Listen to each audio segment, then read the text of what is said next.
जसं आता काही वेळा अगोदर उपमुख्यमंत्री फडणवीस साहेबांनी उल्लेख केला की आम्ही सगळेजण सुप्रीम कोर्टच्या निर्णयावर समाधानी आहोत.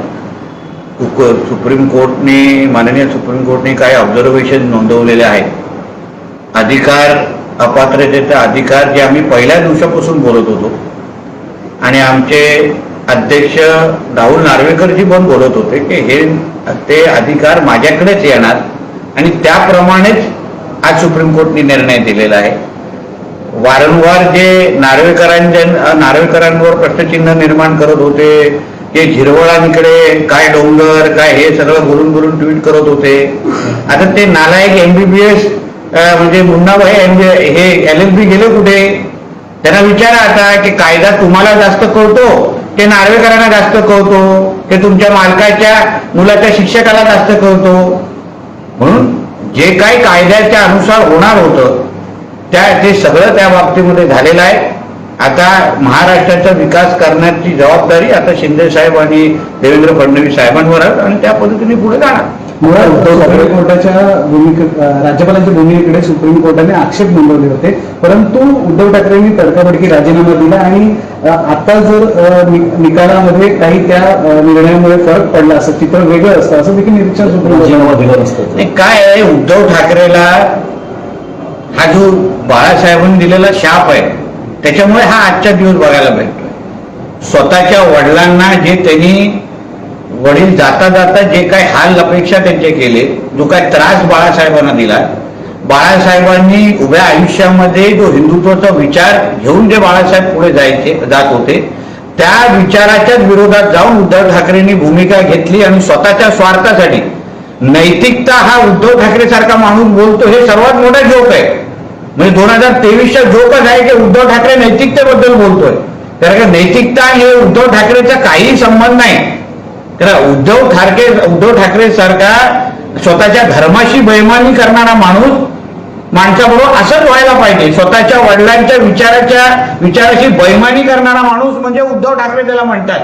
म्हणून त्यांनी आज सगळ्या निर्णय जे घेतले स्वतःच्या स्वार्थासाठीच घेतले. म्हणून मी त्याला सांगेन अजून ऐक संजय राऊताचं, अजून ऐक त्याच्या आजूबाजूच्या टवाळकीचं.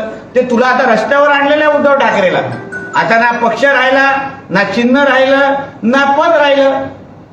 आता बोंबलून आणि शिव्या घालून आणि संविधानावर प्रश्नचिन्ह निर्माण आता काही होणार नाही.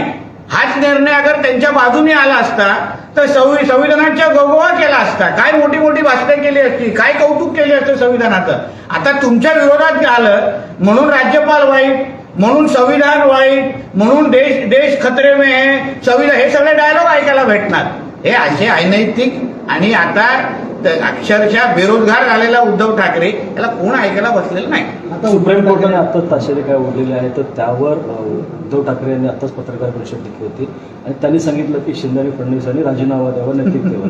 काय म्हणा नाही, तेच बोलतो ना, उद्धव ठाकरे सारखा म्हणजे लाचार माणसांनी नैतिकतेची भाषा करणं, ज्यांनी वडिलांच्या विचारावर बैमानी केली, ज्यांनी हिंदुत्वाच्या विचारावर बैमानी केली, त्यांनी काय नैतिकतेची भाषा करावी हो? जो स्वतःच्या वडिलांचा झाला नाही तो महाराष्ट्राचा काय होणार? जो स्वतःच्या धर्माचा झाला नाही तो स्वतः महाराष्ट्राचा काय होणार? म्हणून ही जे काही त्याची अवस्था झाली ना, हा बाळासाहेबांचा लागलेला त्यांना शाप आहे. सर, निवडणूक आयोगाकडे जे चिन्ह पक्ष चिन्ह आहे ते देखील आमच्याकडेच राहणार असा त्यांचा ठाम विश्वास काय. वय आणि शरीर वाढलं असलं तरी पण काही लोक डोक्याने बालिश असतात. त्याच्यामध्ये हा उद्धव ठाकरे. अहो, निवडणूक आयोग जी आपल्या देशामध्ये एक संस्था आहे त्या संस्थेने दिलेला तो निर्णय आहे. तुम्ही कोर्टामध्ये गेलेला, त्या निवडणूक आयोगासमोर तुमची केस चालली, तुम्ही केस हारला तर मग आता शेमड्या मुलासारखं कशाला फुसफुस करून दाखवतोय? स्वीकारा आणि पुढे जा ना.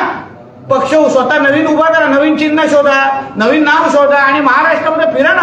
तुम्हा लोकांना मोठ्या मोठ्या सभा घेण्याची खाद आहे ना. आता बघा, उरलेले आमदार आणि खासदार पण बरोबर राहतात का हे उद्या सकाळपर्यंत कळेल.